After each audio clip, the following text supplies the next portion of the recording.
6 keer 19 shots is dit. Oké. Dat is normaal het oldschool, newschool assortiment van loads. Er zijn 6 verschillende cakes. Zeg maar, hier is het lontje, dat steken we dadelijk aan. Dan gaat het hier aan de binnenkant van de cakes. Dan hebben we hier doorgelomd met visco zoals je ziet.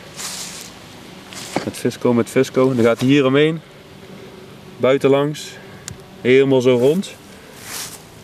Rond in de doos. Rond. En dan hebben we de laatste 2 cakes die hebben we samen. Dus het wordt één grote finale.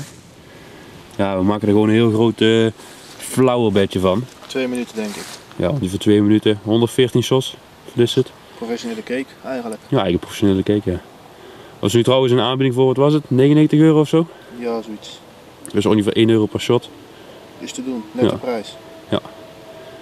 Ik ben prima. er klaar voor. Ja. Jij ook?